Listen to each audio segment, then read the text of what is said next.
Okay, Oscar fans, we have here the ultimate experts. If you want to peer into the big crystal ball about what's going to happen, we have Adnan Virk from ESPN, who, by the way, often kicks our butts and wins these prediction contests among our experts.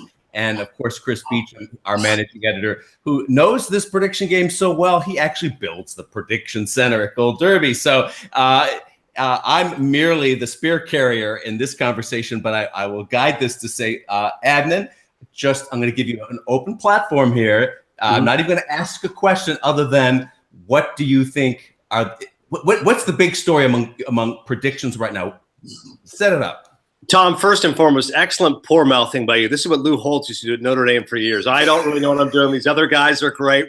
Lower expectations. I'm a Notre Dame grad. He's giving me grief about that. That's correct. And then O'Neill comes over the top and smashes me off the top rope. But here's the conversation to me that I find fascinating is the biggest one of them all, which is Best Picture. And I'm talking to people and they're saying, all right, Roma is incredible and it's beautifully shot and Alfonso Cuarón did an amazing job and it's from his heart, etc. But a subtitle film has never won Best Picture, and it's on black and white, and there's some backlash against Netflix. So these are all these issues.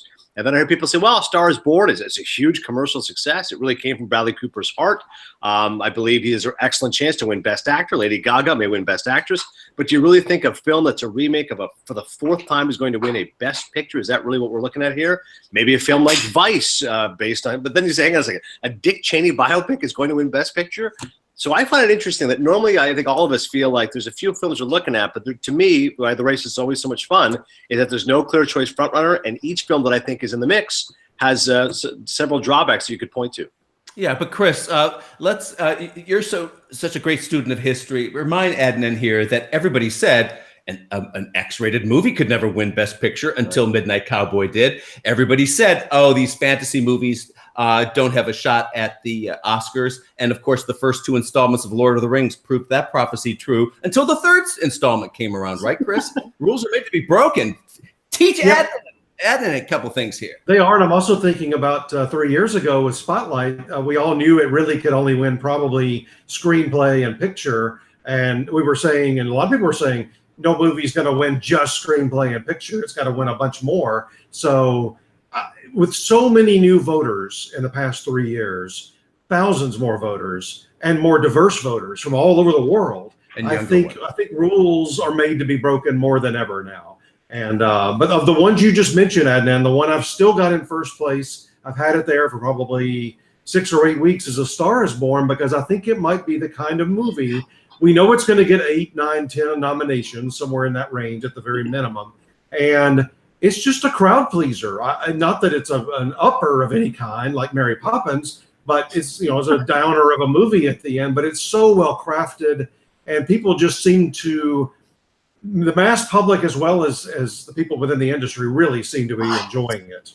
And as all people can say, well, the three of us know this as well as anybody, is that all stories have been told. It's just how you tell them. And I think in Bradley Cooper's case, the fact that the backstory to it is fascinating, that everyone in Hollywood was telling him, no, don't do this. This isn't going to work. The story's been done before. You can't top Christopherson. You can't top what people have done in the past, and said, no, I'm doing it with my heart. The fact he took voice lessons, the fact he learned to sing, that's the real shock of it, is how good a singer Bradley Cooper is and how good an actress Lady Gaga is. And to your point, I think the Academy is cognizant of the fact that it'd be nice to have a movie that's really commercially viable and successful be a Best Picture winner. This is nothing to disparage Moonlight or Shape of Water, but those are not big commercial hits. They're critically acclaimed and adored by people in the Academy. But the Academy is so sensitive to this, they almost thought about including a Best Popular Film Oscar this year. Like that almost happened. They said, well, hang on a second, this is so bizarre even for us. So they would love nothing more than to have a Best Picture that is actually a popular film. And with due respect to Roma or Vice or The Favorite, which I think is a really interesting, very idiosyncratic film, maybe in the past the Academy might go there. But maybe these young voters say, you know what, there's nothing wrong with having a movie that people have seen. Let's go with A Star is Born. Well, it's all about momentum here. People keep saying, well, your Gold Derby, you guys, you should know what's going to win the Oscar or who's out front. And let's say this early in the race. And yeah, frankly, that's our job. But the race changes all the time based on who is out front at the Globes, at SAG, at the Critics' Choice or whatever.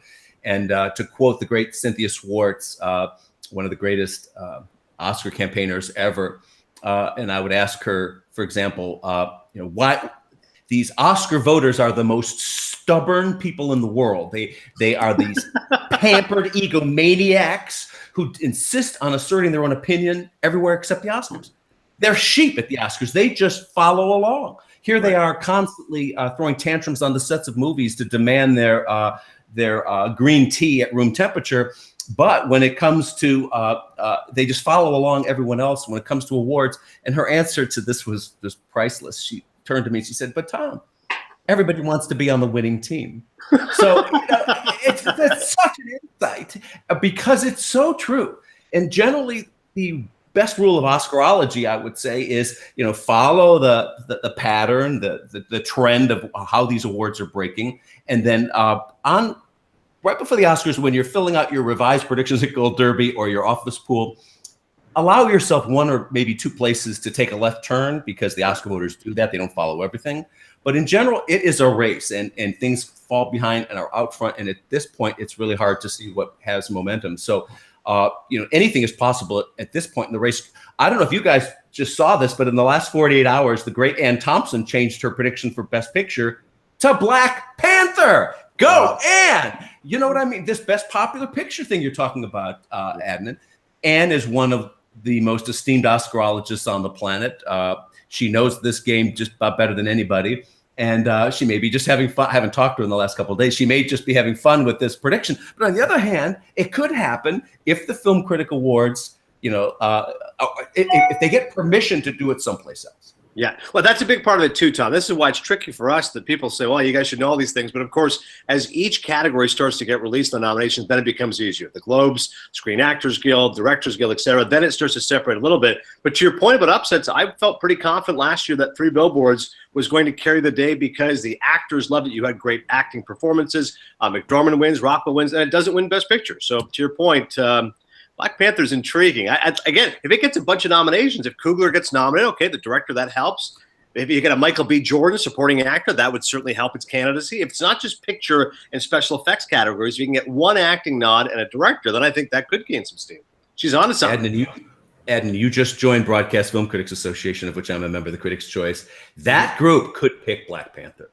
Yeah, the Globes aren't going to do it, but Critics' Choice. The Globes need to nominate it, though. I think if it's going to be taken seriously at the Oscars, and I'll tell you, the other group that needs to nominate it is SAG for the ensemble. If it get, and it has a huge ensemble, if it could just get into ensemble at SAG, that would really be a sign that maybe we're onto something here. I think so, Chris. It cannot just be a Best Picture winner that's eye candy and very popular. Give it a little acting gravitas, then they go, okay, give it a nomination. I totally agree. Two movies that one that Tom just mentioned, and I'll mention another. The Favorite, I believe, could be the biggest Oscar winner of the night at the Oscars. It's such a visually stunning movie. It could win things like costume design, production design, possibly makeup. So it might, and maybe Olivia Colman, for example. So it might be, and sometimes the movie with the most wins the Best Picture award. So that's a possibility. The other one, Green Book, we haven't mentioned at all. That's the movie that is winning everywhere it goes. Every festival it goes, it wins the People's Choice or the popularity audience type prize. People just leave that movie happy. Chris, you left that movie with me saying that's the best movie I've seen in 2 years, didn't you? I did. I really did. Here's the concern with it, Chris, because I agree with you. It is a feel-good movie. It's got great performances. I think both those guys have a good chance to get nominated, Viggo Mortensen, Mahershala Ali. I think Mahershala Ali could win another Academy Award supporting actor. Do you feel like, though, there's this slight backlash already coming that this is this sanitized look at race relations? This is something that was done way back in the 60s, this time capsule. It doesn't have the edge of a film like BlacKkKlansmen, Spike Lee's film, which is so provocative and so timely. In today's time, today's climate, everything's so polarized, everyone's screaming at each other. They'll say, Green Book, that's a little soft. I want something a little bit more edge, like a BlacKkKlansman. But the Oscars are a clan themselves, and the overwhelming impulse they often have making decisions as a voting group are the old it's our crowd theory, right? And Green Book is their crowd. Those guys on the screen are their buddies. Peter Farrelly is a veteran who has obviously delivered a movie that is much more than a knee slapper.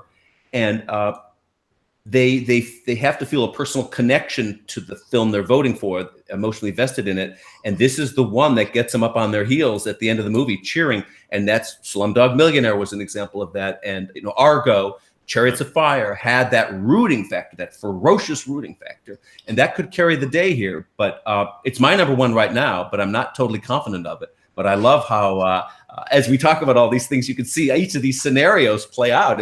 All these things are possible. They need for somebody to hold their hand on that movie and lead them along. Not somebody, but like it needs to be in the 10 for Critics' Choice. It needs to, that Golden Globe comedy musical side, even without Stars Born, it needs to get in there and possibly win, because you've got Green Book, The Favorite, Vice, and Mary Poppins all in the comedy musical side. Whatever comes out of those four, that's going to be a big sign of maybe something. And Green Book, honestly, it's not a huge cast, but it could also use a SAG Ensemble nomination to help it out.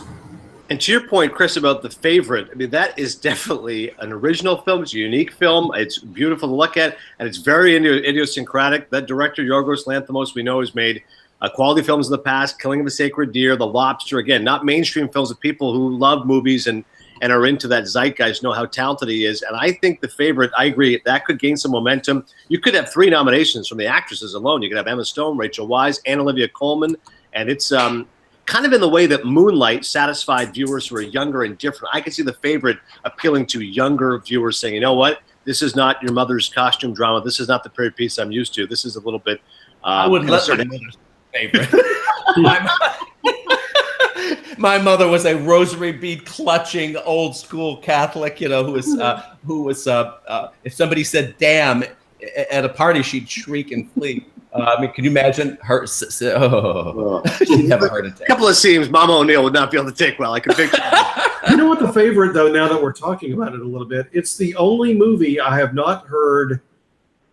heard anybody yet say they didn't, that they hated it, you know, that they didn't like it. Even somebody we know very well, Tom, that hates everything, liked that movie. Said it would be about their, we won't say who it is, but it was like this person's second or third favorite of the year. So you know who you are out there when we're talking about it. So it sometimes, you know, those second place votes, third place votes, it might be the kind of movie that just nobody hates. And speaking of momentum, maybe BlacKkKlansmen could get in there. Spike Lee's been a great director, long overlooked by the Academy. I think he's definitely going to get nominated. Maybe he can carry that momentum to a win. It would help if Adam Driver gets nominated for supporting actor. I think the script has a good chance of getting nominated. This may be one of those, it's not one of Spike's best, but his best in a long time, maybe a lifetime achievement. And again, as I said, a movie very much of its time, even though it's a period piece, speaks to race relations and what everyone's talking about tonight. Maybe. Let's hang on that point for a minute here, because I'm on the ground here. I'm a 1 mile walk where I live right now in Los Angeles to Century City, where there were a couple of BlacKkKlansmen screenings there in the last week or two, etc. Yeah. And you know, the screening venues, they were all around my neighborhood, and Chris and I are here on the ground. You're out on the East Coast, Adnan, but Chris and I are on the ground here in LA, and I can tell you from the screening circuit, and I'm really impressed by this just anecdotal firsthand evidence that I'm seeing, is that BlacKkKlansmen is getting this real surge among voters. Even though they've seen it once, they're going again. The screenings are packed, and they have to add other screenings. They're hungry for a movie like this with the guts this has, and they love the idea of Spike Lee. This could be a rumbling volcano. Look, we had it out front at Gold Derby as Best Picture to win early on when we start this game in mid-August. Then the film festivals came along in early September, and we all got carried away with this and that, and we went scattering off. It is not inconceivable that all of a sudden it could come right back when we start seeing the nominations and the big wins roll out, that's the movie we end up going back to. The thing that it has going for it, as well as Black Panther, they were out so early in the year. They are the single most accessible movies to everybody, because they're not only coming in on screeners, but they're on DVD. They're on Panther's already on Netflix. So we've seen that help some movies in the past 2 or 3 years, especially where, you know, a voter goes to visit their family for Christmas. They don't even bring the screener. They just all watch it together on Netflix, and they see the reaction of their family. So that can be a big boosting point for these movies that came out earlier in the year. Yeah, and in terms of the redemption tour, like it could be Spike Lee's opportunity to finally win, just to kind of go to the best actress race. I'm really curious what happens with The Wife and if Glenn Close gets her moment of Oscar glory, because that to me is a very interesting race. Do you say Lady Gaga, can she ride the momentum of A Star is Born? As I said, a terrific performance, and obviously she sings the lights out, but this is tough for a megastar to play somebody who is an unknown. I thought she really captured that beautifully. But does Glenn Close finally get recognized? Years of good service. I think she's out in the circuit now saying, listen, I'm going to be on the talk shows. I'm going to be wooing people here. That to me is an interesting race. Actor Bradley Cooper, obviously Christian Bale's in the mix with Vice, Viggo Mortensen for Green Book. I think actress is really interesting. I think it could be interesting between Lady Gaga, Glenn Close, and maybe Olivia Colman for The Favorite. If she can ride that momentum, all of a sudden she gets recognized. Yeah, those are the three. I would add in on actor that I can see. I mentioned last or 10 days ago when we got Independent Spirit nominations, I put a message on our internal messaging. I just said, you know what? I'm starting to see a pathway that Ethan Hawke could win Best Actor. And I'll tell you why. I'll tell you why. He's going to win the Spirit Award. There's nobody really up against him there.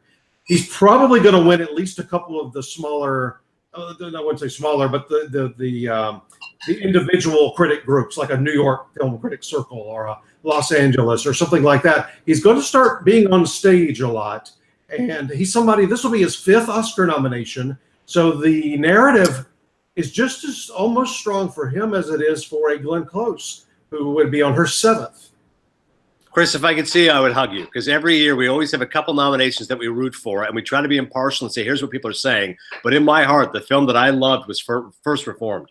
I thought it was a terrific film. Paul Schrader's best film in years. He's only been nominated for Taxi Driver and Raging Bull, which is way back in '76 and 1980. And I thought that's a film that came from his heart, a real Hollywood master, well-respected, I think, by the Academy.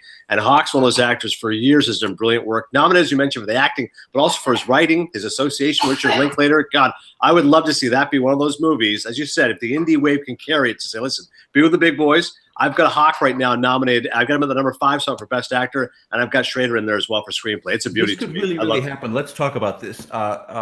Ethan Hawke going the distance.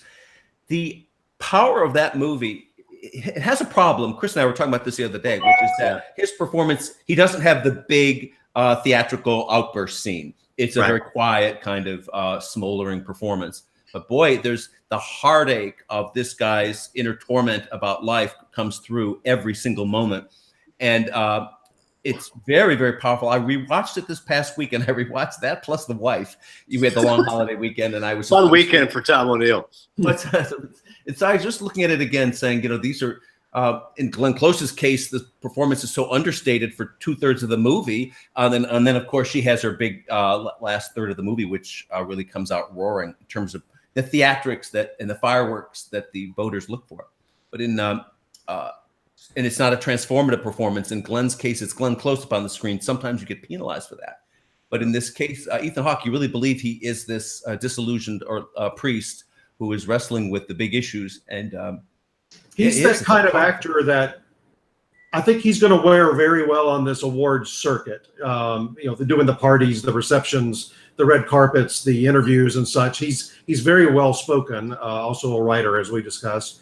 But he is the kind of actor they like to reward, as somebody that works almost equally in the big budget movies, as well as most of his career has been more independent movies. So he's going to be a very compelling person when it comes down to actually marking them out, especially if some of the other groups start giving them authority to mark him down on their ballot.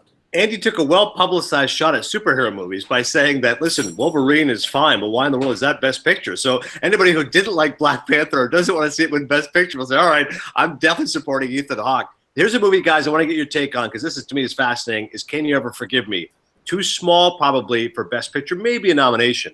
But if you want something, again, you want something out of the water, Melissa McCarthy gets nominated. I know she was in St. Vincent, so that was a dramatic role, but a lead dramatic role playing Lee Israel. The Academy loves biographies. They love when actors try something different. To Tom's point, Glenn Close playing Glenn Close. This is Melissa McCarthy the way you haven't seen her. And the most enjoyable performance all year for me, Richard E. Grant, absolutely scene-stealing as her Barfly. I would be thrilled if he gets nominated. If he gets rewarded, one of these British actors, been around since 1987 with Neil and I. He's worked with Scorsese. He's worked with Coppola. He is so dynamic in that movie. I would love to see Richard E. Grant and Melissa McCarthy rewarded. We met him at a party a I guess 2 weeks ago, less than 2 weeks ago, a Fox Searchlight party. He is the most charming, engaging. Yeah. He's going to be another that wears very well on this circuit. And is that they love doing that veteran type actor. Oh, yeah. Actor that's been working forever. There are more than 500 Q&A screenings on the East and West Coasts during Oscar season every year. And what we're talking about, I'm talking to the viewers of this video now, that this is where the race is won and lost on the ground, on the party circuit, at the Q&A screenings. There are only 6,000 Oscar voters. You can meet them all if you just spend a couple months on working this on the ground, and most of them do, of course. So there are a lot of things behind the scenes, wild card factors we don't know. For example, let me give you this. Chris and I were just talking before we booted up this conversation. We just got word from the HFPA that Natalie Portman is going to be pushed into lead. And we've heard from the beginning that HFPA loves this movie, loves this performance. And so all of a sudden you ask yourself with today's news, wait a minute, are they pushing her up to lead because they love it that much? They might go there. Yeah. We don't know. There are things behind the scenes. Let's say Richard E. Grant is over there wooing them at their press conferences and stuff. And we're not in that group watching this happen and seeing these loyalties play out. Anything's possible. They're the easiest to reach, not in a bad way, but just because there's less than 90 of them. So you do a couple of events that are HFPA related, you've pretty much covered all of their people. And you've also made them very happy by giving them that kind of attention to come and do one of their conversation events, Q&A events, or invite them to your party, or whatever the case may be. Every other group is your broadcast film critics is several hundred. Just the SAG Nomcom alone that chooses the nominees is what, Tom? 2,000, 2,500. Yeah. And then the voting public, the voting majority for them is over 100,000, right? So and then the Motion Picture Academy, you've got to reach thousands. So the Golden Globe voters are the easiest group to reach because they're also all based basically in Los Angeles and New York. Right. And you know who's a darling of HFPA, for example? Rami Malek. When he won for he didn't win for a CD role, the show did. But the famous story there is that he went to the HFPA press conference and told them all that, when I was a little boy, and I would have a bad day, my mommy used to make me baklava, and I forget how the story came out. He's Egyptian born, and so he's Egyptian heritage, and so they were loving this. The foreign press, they loved all of this. And after the press conference, he had the smarts to send every single member of HFPA pieces of his mother's baklava. You know what I mean? This kind of genius marketing and wooing goes on. The race that I find fascinating, I want to get your guys' take on, is best documentary. Because, again, in these heated, polarized times, maybe a feel-good movie like Won't You Be My Neighbor from Morgan Neville, which I have not heard one person say they did not love. I don't know one person who did not get teary-eyed in the last 5 minutes where they say, think of someone who you love, someone who's helped you in your journey. It's a beautiful sequence, beautiful passage. So maybe that one, or RBG. Does the Academy go political and say, yes, in this time where everyone is talking politics, everyone is obsessed with politics, we're going to be making political statements? Does Ruth Bader Ginsburg get her moment? Because everybody will want to see if Ruth Bader Ginsburg shows up, if she gives a speech, does she start lifting weights? I think documentary race is fascinating. Those two are, and listen, Michael Moore can always crash the party. I know it was not commercially successful. I did think it was a good documentary, maybe not one of his best, but that documentary, I'm curious what you guys think, because I could see the Academy going in very different ways there. It's been going political in the last few years, so I could see that happening with Ruth Bader. I would love the Mr. Rogers one. That's one of my favorite movies of the whole year. I'm afraid they don't necessarily like to go softer on the documentary side. They like to go either political or gut wrenching or something that's really powerful in that kind of way. So that's my only fear for it, that maybe it would lose for that reason alone. Right. Invictus last year, movie about corruption, great storytelling, obviously what's happening in Russia, et cetera. I agree with it. It feels like it's always heavy themes with it. But Mr. Rogers, to me, that would be interesting. I think that'd be a powerful moment if that indeed would win.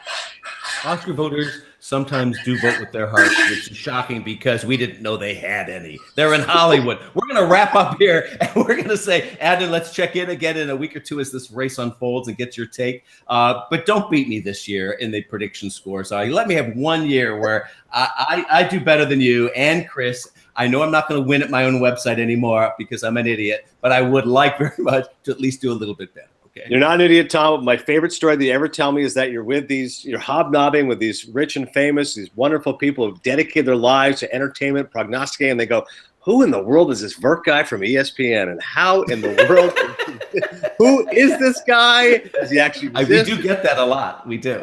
Because you add this anchor of reality to our prediction game. And what's so great is that when you do perform so well, which is so often, people go, oh, I get it. It is a game. It is a sport, you know? Yeah, exactly. There's lots of commonalities here to entertainment and sports, as Chris could say. So I just want to stick it to you guys and Peter Travers more than anything. That's really my goal here.